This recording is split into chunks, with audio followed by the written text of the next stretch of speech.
Hello everyone, welcome to Learning Arc. Hope you guys are doing well. So, in the last lecture, we covered the standard statement that we will be uh, encountering in the questions coming ahead, right? And हमने इसके basic concepts पढ़ लिए थे. हमने उसको पढ़ा था कि वेन डायग्राम से कैसे उसको ड्रॉ करना है ना. तो आज उन कॉन्सेप्ट्स के बेसिस पे हम प्रैक्टिस करेंगे, ठीक है, और कुछ नए कॉन्सेप्ट सीखेंगे. और जब हम क्वेश्चंस एनकाउंटर करेंगे तो हमें क्या दिखेगा, कंक्लूज़न में टाइप्स होते हैं, कितने टाइप किसी टाइप के कंक्लूज़न आते हैं, ठीक है. देखिए, हमने बेसिक स्टेटमेंट्स पढ़ लिए थे, ऑल ARB, नो ARB, सम ARB, राइट. और अब देखते हैं कंक्लूज़न किस किस तरह के होते हैं, ठीक है. तो हमें पता है, हमें कंक्लूज़न फाइंड आउट करना होता है, राइट. तो एक तो होता है positive conclusion, or you can say somewhere it is written normal or affirmative conclusion, right. Second one हो गया negative conclusion, ठीक है. And the third one is possibility in the conclusion.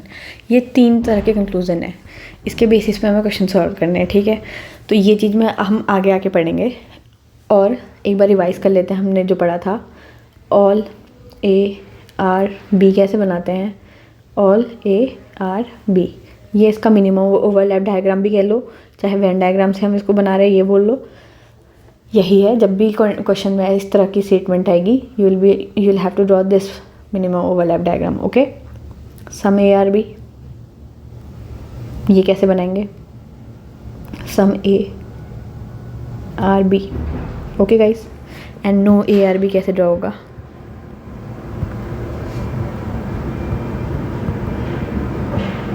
ठीक हो गया.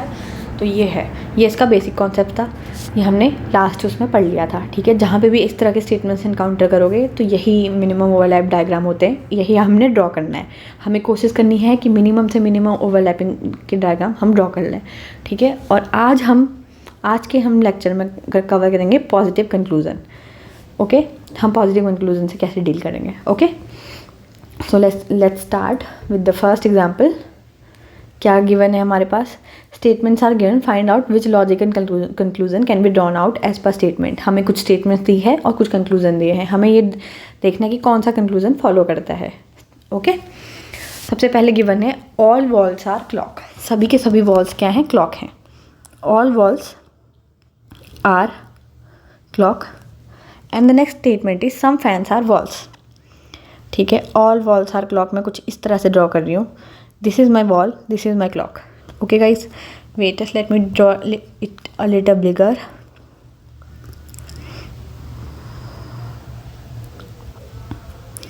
This is wall and this is clock. Okay, why I am drawing it like this, I'll explain it later. Some fans are walls, this is fans. अब मैं बताती हूँ कि मैंने walls और क्लॉक को ऐसे क्यों ड्रॉ किया, ऐसे क्यों नहीं करा. बिकॉज मैंने तो कुछ इस तरह से बताया था, सारे ऑल वॉल्स और क्लॉक कुछ ऐसे ड्रॉ होते हैं, राइट. मैंने ऐसा बताया था, बट मैंने ऐसे क्यों करा draw, because I already mention we have to draw minimum overlap diagram, right. तो मिनिमम ओवरलैप डायग्राम का क्या मतलब है, देखिए, हमें बोला गया था ऑल वॉल्स आर क्लॉक, ठीक है. हम ऐसे भी ड्रॉ कर सकते थे, इस तरह से ड्रॉ कर सकते थे, ठीक है. फिर बोला गया था सम फैंस आर वॉल्स. फैंस और वॉल्स के बीच में रिलेशन दिया है, ना कि फैंस और क्लॉक के बीच में. तो अगर हम ये कर दें तो सम फैंस और वॉल्स तो हमने बना लिया, सम फैंस और वॉल्स तो हमने बना लिया, बट यहाँ से आप देख सकते हो हमने सम क्लॉक और फैंस भी बना डाला, जो कि हमें गिवन ही नहीं है. तो हम ऐसा नहीं कर सकते. दैट्स वाई मैंने कुछ इस तरह से ड्रॉ किया कि वॉल का सिर्फ वही पोर्शन, मतलब क्लॉक का वही पोर्शन फैन से ओवरलैप करे जिसमें ऑलरेडी वॉल्स प्रेजेंट है, ठीक है. ये हमेशा ध्यान रखना, जब भी गिवन कुछ इस तरह से गिवन होगा कि किसी एक ऐसी चीज़ के साथ रिलेशन दिया है जो दूसरे के साथ नहीं गिवन हो, तो हमें ये ध्यान देना है जब भी आप ड्रॉ कर रहे हो तो मिनिमम ओवरलैप डायग्राम में इस तरह से ड्रॉ करो, उसके साथ मिनिमम ओवरलैप हो, हमारा क्लॉक के साथ मिनिमम ओवरलैप हो, ठीक है. और सिर्फ वही पोर्शन ओवरलैप हो जिसमें वॉल्स और जिसके साथ ऑलरेडी हमारे पास रिलेशन गिवन है, जो हमें पता है गिवन और चीज़ है, ठीक है। तो हम वॉल्स वाला वो हिस्सा कवर करेंगे जिसमें क्लॉक है, क्लॉक का वो हिस्सा जिसमें वॉल्स है। ओके गाइस, आगे समझ में आ गया हो तो चलो देखते हैं। Some fans are the clock, some fans are clock बोला गया है, तो चलो कंक्लूजन से अपने डायग्राम से देखते हैं। सम फैंस आर क्लॉक, देखो सारे के सारे वॉल्स क्या हैं, क्लॉक्स हैं, राइट। अब कुछ वॉल्स तो फैंस के साथ कोइंसाइड कर रहे हैं, but all the walls are clock, right. तो कुछ क्लॉक फैंस होंगे, राइट, ये ट्रू है। क्यों? क्योंकि सारे के सारे वॉल्स क्लॉक हैं और कुछ वॉल्स फैंस हैं। जो कुछ वॉल फैंस होंगे वो तो क्लॉक पहले से ही हैं, इसलिए ये वाला कंक्लूजन फॉलो करता है। Some walls are clock, some walls are clock. जब आपको याद होगा, जब हम ऑल ARB ड्रॉ कर रहे थे तब मैंने आपको बताया था कि सम ARB का एक पॉजिटिव, इसका एक पॉसिबल डायग्राम है, एक पॉसिबल केस है। जब सारे के सारे A B हैं तो कुछ A तो B होंगे ही होंगे, राइट। इसलिए ये ट्रू होगा हर केस में। ओके गाइस, चलिए नेक्स्ट क्वेश्चन पे बढ़ते हैं। No parrot is a crow, कोई भी पैरट क्रो नहीं है। No parrot is a crow, तो पैरट ये रहा मेरा, ठीक है। No parrot is a crow, ये रहा मेरा क्रो, ये मैंने क्रो ड्रॉ कर लिया। Wait, no parrot is a crow, ठीक है। ये ऑल क्रो आर स्वॉन्स, तो या तो मैं ऐसे ड्रॉ कर लूँ, ऐसे ड्रॉ कर लेते हैं, चलो। ऑल क्रो आर स्वॉन्स, तो देखो पैरट और स्वॉन्स के बीच में कोई रिलेशन गिवन नहीं है, बट पैरट और क्रो के बीच में है कि कोई भी पैरट क्रो नहीं है और सारे के सारे क्रो क्या हैं, स्वॉन है। तो कंक्लूजन देखते हैं। Some swans are parrots, some swans are parrots. हमारे पास डायरेक्ट रिलेशन नहीं है, ठीक है। हमें नहीं बोला गया कि पैरट स्वॉन है या नहीं है, है ना। स्वॉन या पैरट में कोई रिलेशन है तो हमें कुछ नहीं पता, तो some swans are parrot is not true. Okay guys, all swans are parrots, और स्वॉन्स आर पैरट्स, ये भी हमें स्वॉन और पैरट के बीच में कोई डायरेक्ट रिलेशन नहीं दिया है, तो ये रॉन्ग होगा। देखो जहाँ पे भी पॉजिटिव स्टेटमेंट्स दी होती है, देखो ऑल, सम, आर, ये पॉसिबिलिटी नहीं है, ये एक वो है कि सर्टेन है, सर्टेनिटी है कि नहीं ये होगा ही होगा, होना चाहिए, राइट। तो हमें पैरट और स्वॉन के बीच में कोई रिलेशन नहीं पता, हमें क्वेश्चन में कुछ नहीं दिया है, तो हम डायरेक्ट इसको निगेट कर देंगे कि नहीं ये ट्रू नहीं है, ठीक है। Some swans are crows, some swans are crows, all the crows are swans, right. तो कुछ स्वॉन्स तो क्रो होंगे ही होंगे, देखो सारे के सारे क्रो स्वॉन है तो स्वॉन का कुछ हिस्सा क्रो तो होगा ही होगा। सारे के सारे स्वॉन्स क्रो नहीं होंगे बट कुछ तो होंगे ही होंगे, राइट। तो ये भी ट्रू होगा, ये वाला ट्रू होगा। ओके गाइस, आई होप आपको समझ में आ रहा हो। चलिए नेक्स्ट क्वेश्चन देखते हैं। ऑल ARB, सारे के सारे A B हैं। सम ARC, ऑल A, देखो A का रिलेशन C के साथ भी है और C का रिलेशन B के साथ नहीं गिवन है, तो हम कैसा डायग्राम करेंगे ड्रॉ। ऑल ARB, राइट, इस तरह का डायग्राम ड्रॉ करेंगे। All ARB, some ARC, some ARC,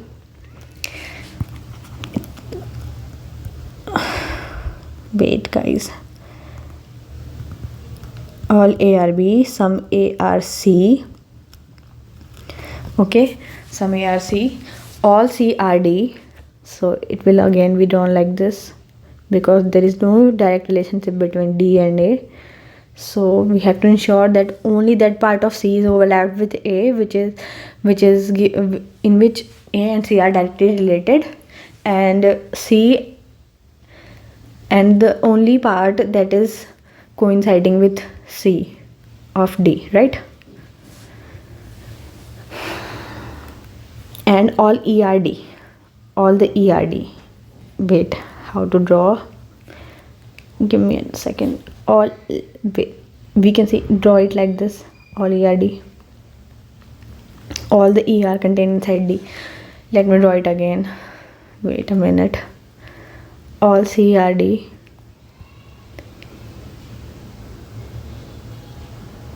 this is D and all E R D, all the E R D, right. अब बन गया हमारा डायग्राम। चलिए अब देखते हैं। देखिए मिनिमम ओवरलैप हमने डायग्राम ड्रॉ कर दिया। हमने इंश्योर किया कि ए का सिर्फ वही हिस्सा सी से कोइंसाइड कर रहा है जिसमें बी सारे के सारे ए के साइड कोइंसाइड कर रहे हैं, ठीक है। सी हम ये इंश्योर करेंगे सी का सिर्फ वही पोर्शन ए को कोइंसाइड करे जहाँ पे बी भी ए से ही कोइंसाइड कर रहे हैं, ओके, जितना पोर्शन ए में कंटेंड है, ठीक है। हम इस तरह से ड्रॉ करते हैं। तो चलो कंक्लूजन देखते हैं। सम बी आर डी, तो क्या यहाँ से फॉलो करता है some B are D? Yes, it follows. कैसे? क्योंकि देखो आप डायग्राम से देख सकते हो हमें क्या गिवन था, ऑल ए आर बी, है ना, सारे के सारे ए बी थे, सम ए आर सी और कुछ ए सी थे, लेकिन सारे के सी क्या थे, डी थे, है ना। सारे के सारे सी डी थे तो कुछ ए डी बी थे, और क्योंकि सारे के सारे ए बी हैं तो कुछ बी डी हो सकते हैं, राइट। तो सम बी आर डी। देखो डायरेक्ट रिलेशन नहीं है बट इनडायरेक्टली ये रिलेट हो रहे हैं। क्यों? क्योंकि सारे के सारे ए बी हैं तो कुछ बी सी तो होंगे ही, क्योंकि सारे के सारे ए बी हैं, है ना। यहाँ पे ओवरलैप हो रहा है ए और सी का, है ना। तो अब क्योंकि सारे कुछ ए बी सी थे तो और सारे के सारे सी डी हैं तो कुछ बी डी भी तो होंगे, राइट। चलो अब आगे बढ़ते हैं। Some E are B, some E are B, there is no direct relationship between E and B. तो हम ये नहीं कह सकते कि कुछ ई बी है या नहीं। देखो हावेवर हमने बी और डी के बीच में एक रिलेशन फाइंड किया था, that B are D, some B are D, but we don't know that if any part of E is overlapping with B or not. So this conclusion does not follow. Okay. Some D are A, कुछ D A हैं, ये follow हो रहा है, आप देख सकते हो। क्यों? क्योंकि A C के साथ ओवरलैप कर रहा है। सारे के सारे C क्या हैं, D हैं, है ना। ये हमें ऑलरेडी गिवन था। तो A D से भी ओवरलैप कर रहा है तो कुछ D A हो सकते हैं। D भी A से ओवरलैप कर रहा है खाली उस पोर्शन तक जहाँ पे C है, राइट। तो some D are A is true. All C are B, all the C are B, no, सारे के सारे सी बी कभी हो ही नहीं सकते, कोई डायरेक्ट रिलेशनशिप नहीं है। ओके गाइस, चलो कुछ और क्वेश्चन देखते हैं, ठीक है। आज के लिए एक क्वेश्चन लेते हैं, ठीक है। ऑल स्टेटमेंट देती हूँ मैं पहले, ठीक है। आई होप आपको समझ में आ रहा हो कैसे पॉजिटिव कंक्लूजन से डील करते हैं। All green are blue.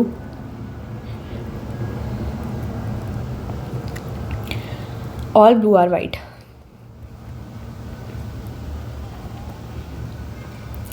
Now conclusion. What we are given in conclusion that some blue are green. ये एक एग्जाम्पल ले लेते हैं, ठीक है। Some white are green.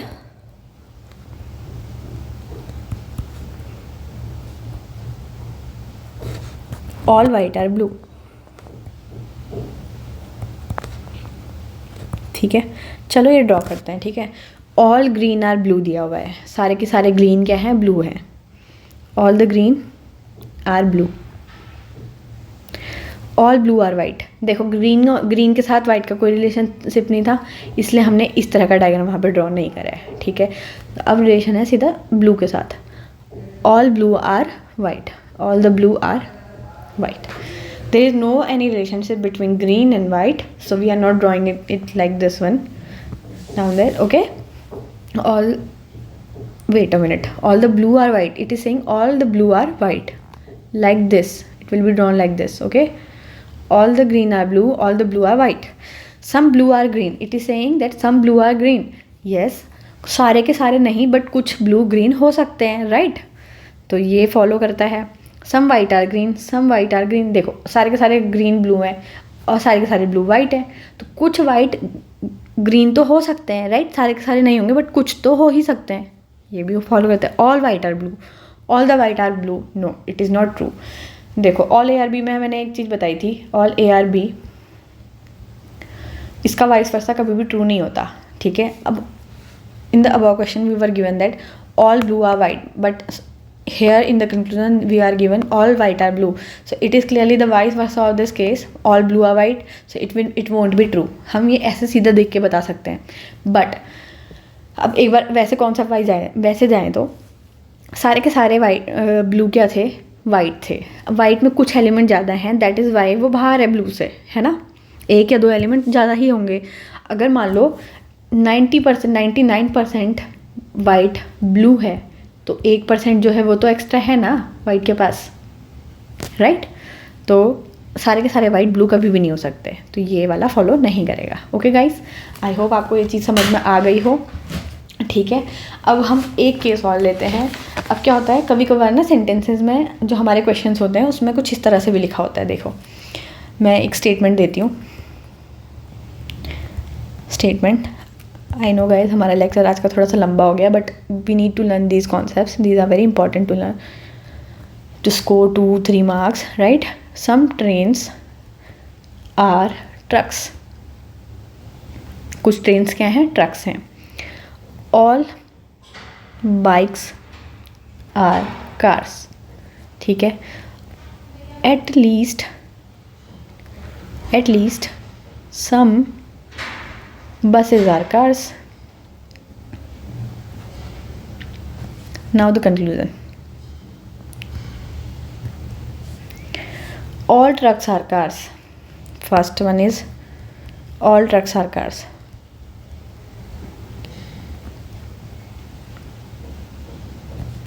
Second is some cars are bikes. Third is some buses are trains.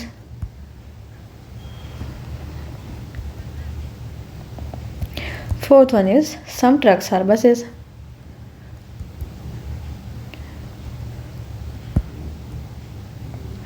Okay, तो चलो draw कर लेते हैं फटाफट से. Some trains are trucks. कुछ ट्रेन्स जो हैं वो ट्रक्स हैं. KS trucks. All bikes are cars. All the bikes are cars.